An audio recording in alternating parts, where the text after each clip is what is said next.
नमस्कार, आपका स्वागत है हमारे खास कार्यक्रम हरियाणा डायरी में। मैं हूं आपके साथ राजश्री थवाइट और इस कार्यक्रम का एक ही उद्देश्य है कि आप तक हरियाणा के हर उस विकास की जानकारी पहुंचाई जाए जो मुख्यमंत्री मनोहर लाल के नेतृत्व में लगातार की जा रही है। तो बने रहिए हमारे साथ और देखते रहिए हमारा खास कार्यक्रम हरियाणा डायरी।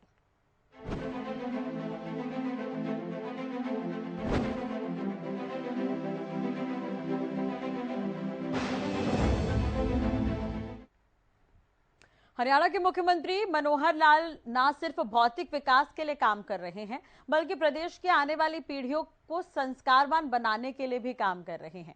हर समाज के लोग अपने अपने संत महापुरुषों के विचारों को जाने, ये मुख्यमंत्री का कहना है। इसके लिए संत महापुरुषों की शिक्षाओं को जन जन तक पहुंचाने का काम भी सरकार की तरफ से किया जा रहा है। इसी कड़ी में जींद में संत शिरोमणि सेन जी महाराज की जयंती पर राज्य स्तरीय कार्यक्रम का आयोजन किया गया। देखिए रिपोर्ट।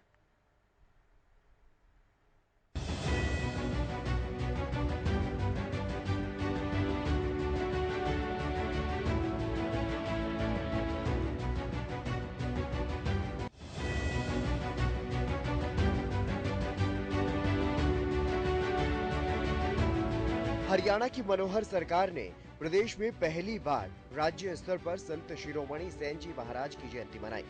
जिला जींद में आयोजित राज्य स्तरीय समारोह में मुख्यमंत्री मनोहर लाल ने सेन समाज को कई सौगातें भी दी। इस मौके पर सीएम मनोहर लाल ने संत शिरोमणि सेन जी महाराज के जीवन के बारे में भी बताया और संत महापुरुषों की शिक्षाओं को जन जन तक पहुंचाने के लिए चलाई जा रही संत महापुरुष सम्मान एवं विचार प्रचार प्रसार योजना के बारे में भी जानकारी दी। एक ऐसा अवसर है जब अपने समाज के शिरोमणि, हमारे आराध्य देवता, जिनके प्रति हमारी श्रद्धा है,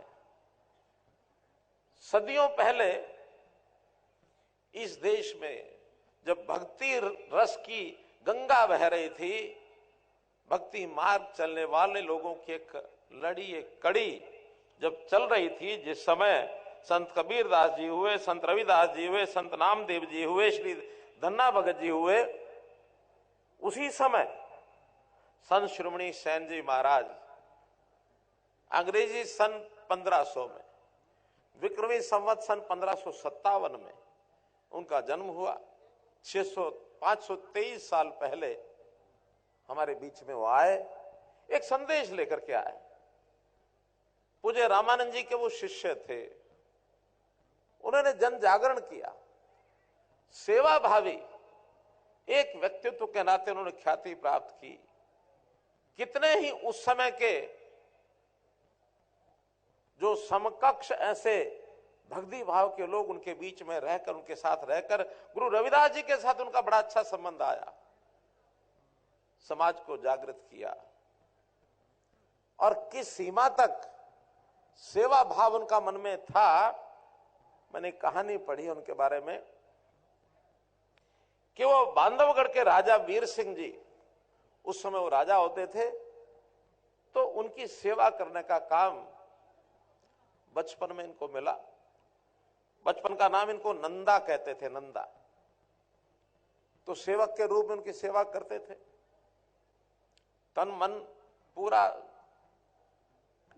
एक प्रकार से कभी नागा नहीं करते थे, लेकिन भगवान की भक्ति में भी लगे रहते थे। कुछ उनके मन में इस प्रकार का भक्ति भाव कि इनके साथ बैठ करके कोई ऐसे जो मित्रगण, ऐसे जो साथी उस भक्ति भाव में लीन हो जाते थे। तो कहते हैं एक दिन ये भक्ति भाव में लीन और भजन का कार्यक्रम और इस प्रकार का रसास्वादन अपने मित्रों के साथ कर रहे थे।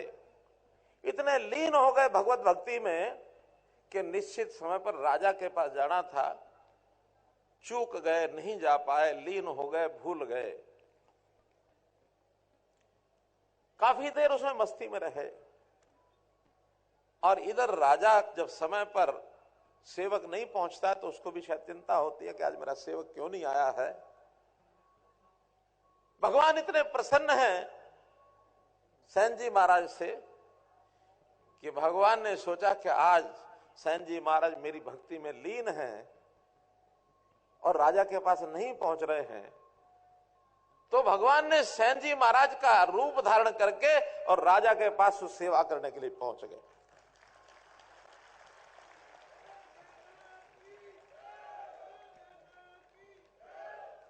राजा की सेवा प्रतिदिन जितनी होती है उससे बढ़िया सेवा की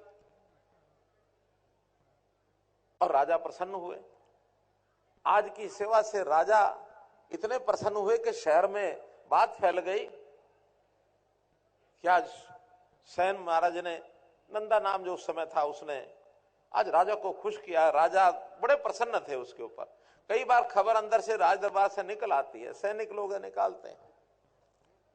इधर सैन जी महाराज जब उस भक्ति भाव में लीन थे, अचानक उनको याद आया, आज तो राजा की सेवा करने के लिए मैं पहुंच नहीं पाया, राजा नाराज हो गए होंगे। फटाफट अपने कार्यक्रम बंद किए, दौड़े राजा के घर की तरफ। सैनिक गेट के ऊपर खड़े हैं। सैन महाराज को देख करके सैनिक ने कहा, जल्दी जाओ जल्दी जाओ, राजा बड़े प्रसन्न हैं, जरूर कुछ ना कुछ इनाम भी देंगे। आज तुमने उसकी सेवा उनकी बहुत अच्छी सेवा की है, वो बड़े प्रसन्न हैं, मेरे पास संदेश आया है। इनके मन में डर है, वो कह रहे हैं कि सम्मान करेंगे।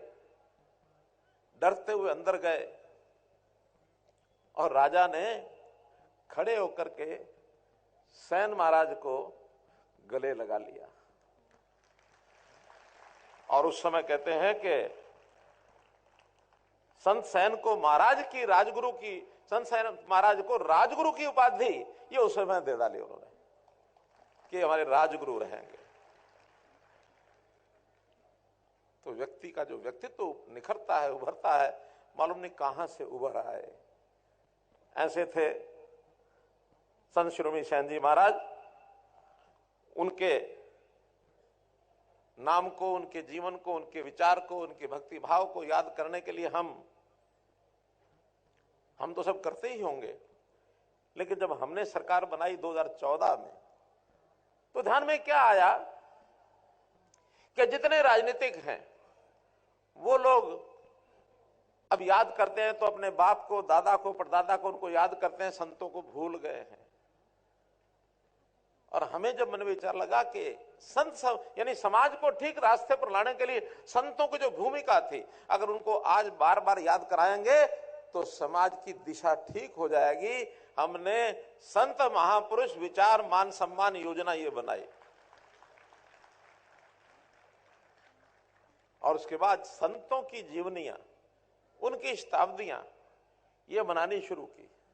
चाहे वो गुरु रविदास जी की हो, चाहे महर्षि वाल्मीकि जी की हो, चाहे भगत कबीर जी की हो, चाहे ऋषि कश्यप जी की हो, चाहे गुरु गोविंद सिंह जी का जयंती का दिन हो, चाहे गुरु तेग बहादुर जी का जयंती का जन्मदिन हो, बंदा सिंह बहादुर जी का हो, अभी हमने धन्ना भगत जी की भी जयंती मनाई है। तो ऐसे संतों की जयंतियां, उसी श्रेणी में जब भी हमको पता लगा कि सैन जी महाराज की जयंती ये 4 दिसंबर को है, आज 4 दिसंबर है, मैंने उसी समय अपना समय दिया, मैं जरूर आऊंगा। तो वहीं मुख्यमंत्री मनोहर लाल ने इस मौके पर एक बड़ी घोषणा की। सीएम मनोहर लाल ने यह कहा कि अब से 4 दिसंबर को विशेष दिवस के रूप में मनाया जाएगा। सीएम ने कहा कि सभी समाज के संतों महापुरुषों के लिए छुट्टी तो घोषित नहीं की जा सकती, लेकिन इस दिन को विशेष दिवस के रूप में जरूर मनाया जाया करेगा और ये सरकार के कैलेंडर में भी लिखा जाएगा। और मांग रखी गई, वैसे तो मांगे और भी बहुत हैं, लेकिन एक मांग 4 दिसंबर के नाते जो मुझे आपके सामने रखनी है। देखिए, हमारे जातियां बहुत हैं, समाज अपनी श्रद्धा पूर्वक अपने अपने महापुरुषों को, उनके आराध्य देवताओं के जन्मदिन मनाता है। 70-71 अपनी जातियां हैं, अन्य समाजों के भी हैं। अनुसूचित जाति की अपनी जातियां हैं, बैकवर्ड क्लास ए की अपनी जात, बी की अपनी जातियां हैं, जनरल समाज के लोग हैं, उनकी भी अपने अपने आराध्य देवता हैं। अगर सबको मिलाते हैं तो लगभग ये 150 महापुरुष बनते हैं। हर एक की मांग आती है कि इनके जन्मदिन की छुट्टी घोषित की जाए। तो अगर साल में 150 जातियां ये छुट्टियां दे दी तो सिस्टम चलेगा क्या, बताइए। अगर 150 छुट्टियां यही कर दें, 52 छुट्टियां हमारी रविवार शनिवार, मतलब 52 दूनी 104, रविवार शनिवार होती हैं 250 हो गई, 20-30 कॉमन भी आ जाएंगी तो भी 200 सवा 200 हो गई। कुछ राष्ट्रीय पर्व होते हैं, 26 जनवरी है, 15 अगस्त है, 2 अक्टूबर है, तो ये सब छुट्टियां तो संभव नहीं है। तो हमने विचार किया कि हम एक और कार्यक्रम करते हैं। अभी तक छुट्टियां 2 प्रकार की हैं, गजेटेड हॉलीडेज, रेस्ट्रिक्टेड हॉलीडेज। अब हमने विचार किया कि तीसरी श्रेणी बनाएंगे और कैलेंडर में भारत सरकार, हरियाणा सरकार का जो कैलेंडर है उसमें उल्लेख करेंगे विशेष दिवस 4 दिसंबर को विशेष दिवस के नाम से कैलेंडर पर रखेंगे, ताकि हर किसी को याद तो रहे कि आज सूर्यसेन जी की जयंती है। किसी भी महापुरुष की जयंती होगी उस दिन विशेष दिवस इस नाम से रखेंगे। सीएम मनोहर लाल ने इस मौके पर लोगों से सामाजिक कुरीतियों को दूर करने की अपील भी की, ताकि युवा पीढ़ी बुरी आदतों से बच सके और हर वर्ग का विकास हो। अंत्योदय परिवारों को भी आगे बढ़ाने के प्रयास समाज के लोगों की तरफ से ही किए जाएं। तो मित्रों, भाइयों बहनों, इस विषय में मुझे इतना ही कहना है कि समाज के अंदर कुरीतियां जो आती हैं उनको दूर करने के लिए महापुरुषों के जो वचन हैं वही काम आते हैं। और कुरीतियां, अच्छाइयां ये साथ साथ चलती हैं। कभी भी कोई ऐसा समय न पहले आया, न आज है, न आगे आएगा कि कुरीतियां हमारी जान छोड़ देंगी। ये दोनों वृत्तियां, दैव वृत्ति, राक्षसी वृत्ति साथ साथ चलेगी। हमारा प्रयत्न ये है कि दैव वृत्ति जो अच्छी वृत्ति है उसकी लाइन लंबी करें और राक्षसी वृत्ति की लाइन छोटी करें। उसको कैसे हम पिटाई करें, कैसे उससे हम अपने आप को बचाएं, ये हमारा काम है। इसके लिए महापुरुषों की शिक्षा वो हमें काम आएगी। अपने परिवारों में दिए जाने वाले संस्कार, हमारी दादी, नानी, बूढ़ी माँ, बूढ़े पिताजी, वो हमारे पुराने तरह समय की जो कहानी हमको सुनाते हैं, बहुत उसमें से शिक्षा मिलती है, अच्छा कैसे बनना है। इसी प्रकार से संत महापुरुषों की ये वाणी, ये भी हमको अच्छी दिशा में ले जाती है। सरकार भी अपने प्रयत्न अपनी तरफ से करती है। उदाहरण के लिए बेटी बचाओ बेटी पढ़ाओ, ये एक अभियान हमने हरियाणा सरकार ने लिया, समाज ने साथ दिया, हमको सफलता मिली। जिस हरियाणा को बेटियों को मारने वाला प्रदेश माना जाता था, आज वो बेटियों को बचाने वाला प्रदेश इसके नाम से प्रख्यात हो गया है। जो 871 बेटियां 1000 बेटों पर होती थी, आज 1000 बेटों पर 932 बेटियां हो गई हैं। 40-50 की संख्या बढ़ गई है। अपने आप में सुधार की तरफ आगे बढ़ रहे हैं। हमारा युवा नशे की तरफ जा रहा है। वो तनाव में आता है, उसको कुछ सूझता नहीं है। अपने तनाव को भुलाने के लिए नशे की गोलियां, नशे के और पदार्थ, मादक पदार्थ उसका सेवन करता है। हमें उसको बचाना होगा, उससे दूर करना होगा। अगर युवा का जीवन खराब हो गया तो परिवार भी खराब होंगे, हमारा देश और प्रदेश, इसमें भी बहुत बड़ी बाधा विकास में पहुंचेगी। तो इस ओर भी हमको आगे बढ़ना है। ये काम भी हमारा सामाजिक दायित्व है। जन जागरण हम करें। अगर उसमें कोई और चीजें, मानो दंडात्मक काम करना है, ये जो इस प्रकार की ड्रग्स को सप्लाई करने वाले लोग हैं, उसकी सप्लाई चेन को तोड़ना, उनके खिलाफ कार्रवाई करना, उनको जेल के अंदर डालना, उनकी संपत्ति को नष्ट करना, ये काम हम कर रहे हैं, करते रहेंगे, उनको आगे बढ़ने नहीं देंगे। पर्यावरण के नाते एक बहुत बड़ी समस्या आ गई है। कैसे हवा साफ रहे, वरना एक कोविड ने हिला के रख दिया। अभी फिर से एक चर्चा चली है कि चाइना के अंदर एक और वायरस फैला है, उससे अपने आप को बचाना है। मानवता को बचाने के काम में भी हमको सबको सहयोग करना है। पानी दूषित हो रहा है, जगह जगह लोग गंदगी करते हैं। इस अभियान में सरकारें भी लगी हैं। तो ये सब काम हम करते हैं। समाज को मुख्य धारा में जोड़ना, कैसे समाज का हर वर्ग उसको आगे बढ़ने का मौका मिले, ये एक और अगला काम है जो सरकारें भी करती हैं। समाज को भी हम आह्वान करते हैं कि अपने समाज में जो थोड़ा पीछे रह गया उसको कैसे आगे बढ़ाना है, इसकी चिंता सबको करनी है। जैसा बताया अभी पूर्व वक्ताओं ने, हमने अंत्योदय की योजना है। अंत्योदय यानी जो आखिर में रह गया, चाहे वो व्यक्ति इस नाते से, परिवार है, समाज है, इलाका है, चाहे वो पढ़ाई में पीछे रह गया, चाहे वो सेहत के नाते पीछे रह गया, चाहे वो गरीबी के नाते पीछे हो गया, कैसे उनकी इन समस्याओं को दूर करके उनको आगे बढ़ाया जाए। और लगातार देश के प्रधानमंत्री नरेंद्र मोदी जी लगातार ऐसी ऐसी योजनाएं दे रहे हैं। तो उसको गैस का सिलेंडर दो, गैस का सिलेंडर मिल गया तो बिजली का बल्ब दो, ताकि उसका जीवन आज के हिसाब से सुखी हो सके। घर में राशन नहीं है तो राशन भी दो। ये सब चीजें दी जा रही हैं। हाँ, ये गरीब का अधिकार है, ये गरीब को मिलना चाहिए। अभी तक समस्याएं क्या हैं कि ऐसी योजनाएं सरकारें पहले भी बनाती हैं, लेकिन गरीब तक पहुंचाने का सिस्टम ही नहीं बना। हर कोई बीच में जिसको जरूरत नहीं है वही लपक लेता है, अपनी दबंगई से लपक लेता है। जिस आदमी की जरूरत है उसको तो लाइन में लगाओ तो उसको बाहर निकाल देता है। सरकारी सिस्टम में भी उसको योजनाएं मिलती नहीं है, लाभ नहीं मिलता है। हमने हरियाणा सरकार में भी हर परिवार का परिवार पहचान पत्र बनाया, हर एक का डाटा लिया कि किस परिवार की क्या स्थिति है, कितने मेंबर है, पढ़ाई करते हैं तो क्या करते हैं, रोजगार करता है तो कौन क्या करता है, आमदन है तो कितनी है, ताकि उस आधार पर कोई अंत्योदय परिवार, कोई बीपीएल परिवार, कोई एपीएल परिवार, कोई मध्यम दर्जीय, कोई उच्च वर्गीय, ये सब सिस्टम होते हैं। यानी दूर मत जाओ, हमने अपने ही समाज की, जिस समाज के आज हम लोग बैठे हैं, सैन्य समाज के, इनका मैं आज खाका सवेरे मैंने देखा, कुल 77,000 परिवार हैं हरियाणा में हमारे, 3,11,000 हमारी आबादी है। इन 70,000 में 25,000 परिवार ऐसे हैं जिनकी आमदन 1,80,000 से ऊपर है। और उसमें अच्छी बात यह है, उसमें डॉक्टर भी हैं, उसमें वकील भी हैं, उसमें पीएचडी प्रोफेसर भी हैं, लेकिन 50-52% ऐसे हैं जो गरीबी रेखा से नीचे हैं। अभी तक सरकारी नौकरियों में मुझे बता रहे थे कि इस पिछले 6 साल में, 5 साल में, जब से हमने बिना खर्ची पर्ची की बात कही है, 1100 बच्चे इस समाज के अंदर नौकरी लगे हैं, किसी का 1 पैसा लगा नहीं। और जिस लोकतांत्रिक तरीके से हमने बीसी को ये जो आरक्षण दिया है, इस आरक्षण के कारण से 72 हमारे सरपंच बने हैं, 72 इस समाज के, 72 सरपंच, वरना कभी कोई बन नहीं सकता था। तो ये अवसर दिए हैं।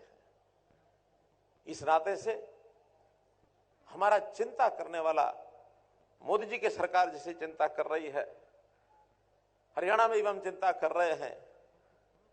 इसका परिणाम कल आपने देख लिया, कल परिणाम देखा ना, 3 प्रदेशों में भारतीय जनता पार्टी अच्छे बहुमत से और सरकार बना ली है। समझो कल परिणाम आ गए हैं, किसी को अपेक्षा भी नहीं थी।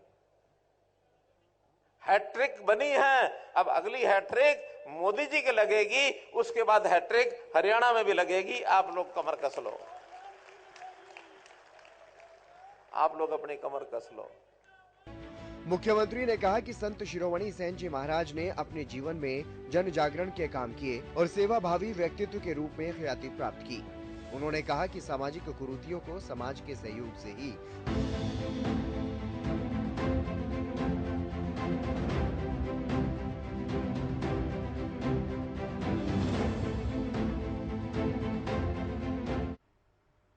मुख्यमंत्री मनोहर लाल ने विकसित भारत संकल्प यात्रा को जनसंवाद कार्यक्रम से जोड़ा और इसी कड़ी में जिला सोनीपत में जहां जनसंवाद किया तो वहीं वृद्धावस्था सम्मान भत्ता के लाभ पात्रों के लिए एक विशेष शिविर भी आयोजित किया गया।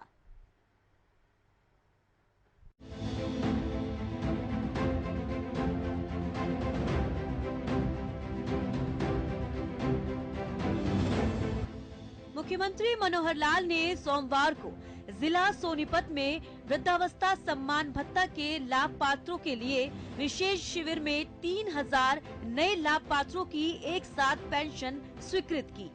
सीएम ने उपस्थित लोगों को संबोधित करते हुए कहा कि राष्ट्र सेवा, समाज सेवा और मानव सेवा के लिए प्रधानमंत्री श्री नरेंद्र मोदी के साथ संकल्प लिया है और उसी भावना पर चलते हुए पिछले 9 वर्षों से लोगों के कल्याण के लिए कार्य कर रहे हैं।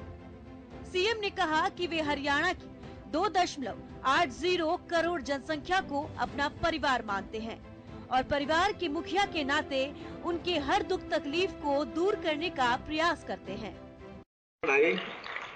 कि थोड़ा पैसा ले लो, 180 से ऊपर भी लिमिट बढ़ा दो। हमने हिसाब लगाया कि अभी कुल मिला के एवरेज एक परिवार के ऊपर 3,000 रुपए का खर्च आता है।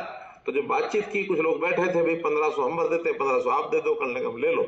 हमने वो योजना भी खोल दी, 180 से लेके 3 लाख तक की जिसकी इनकम है परिवार की, उसको भी जोड़ा है। 38,000 लोग वो भी जुड़ चुके हैं। तो आज 40 लाख ऐसे परिवार हैं जो आयुष्मान भारत चिरायु हरियाणा इसका लाभ उठा रहे हैं। और यही बात राशन कार्डों में भी हुई। हमने 12 लाख 13 लाख का राशन कार्ड भी नए बनाए कि इनको भी लाभ देना चाहिए।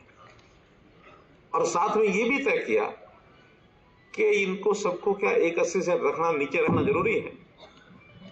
तो तब ध्यान में आया कि नहीं, इनका अगर रोजगार, इनके अगर व्यवसाय को बढ़ाया जाए, कुछ लोगों को प्राइवेट नौकरी मिले, किसी को सरकारी मिले, और गरीब आदमी को पहले लाभ दो।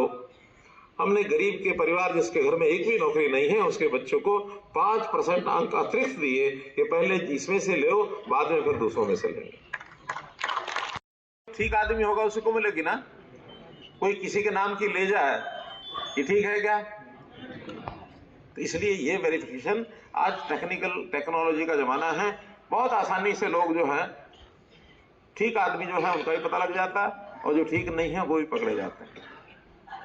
और अब वो जमाना चला गया कि जब पेंशन हमारी ऊपर से आती थी, बीच में किसी को मिलती थी, वो बांटता था जा जाके, और जितने बट जाते थे। शाम को 5-7 पेंशन अगर बच गई तो उल्टे सीधे अंगूठे लगा के और उसका खाता पूरा करना और पैसे सारे जेब में।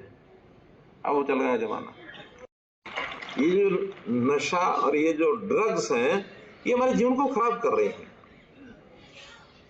इसके कारण से हमारा शरीर खराब होता है। अगर नहीं करेंगे, नशा नहीं करेंगे, तो वो पैसा भी बचेगा और बीमारी पर लगने वाला वो भी बचेगा। और अगर स्वस्थ रहेंगे तो हमारा समय भी बचेगा। एक आदमी 1 महीने के लिए बीमार होता है तो 4 पर बढ़ जाता है, 1 महीना खराब हुआ ना। आयु भी घटती है। अगर ये नहीं करेंगे, आयु बढ़ेगी। और ये सब करेंगे तो स्वास्थ्य विभाग का बजट कम होगा, आयुर्वेद का बजट थोड़ा बढ़ेगा, बढ़ा लेंगे। वहीं मुख्यमंत्री ने कहा कि 60 वर्ष से पहले जो लोग गलत तरीके से पेंशन का लाभ ले रहे थे, ऐसे व्यक्तियों से या उनके परिवारों से रिकवरी करने का आदेश विभाग की ओर से जारी किया गया। लेकिन उन्होंने खुद इसका संज्ञान लिया और ये आदेश दिए कि पेंशन की आधी राशि के रूप में हर महीने रिकवरी की जाए और जिन व्यक्तियों की मृत्यु हो चुकी है उनके परिवार से भी रिकवरी ना की जाए। तो ये सारा एक कार्यक्रम होता है महीने भर का, तो अगले महीने से पेंशन सब बनेगी। एक और भी विषय थोड़ा सा मैं ध्यान कराता हूं, क्योंकि हमारे यहाँ मीडिया के मित्र भी हैं, वो भी सब ध्यान कर लेंगे कि वेरिफिकेशन बहुत जरूरी है।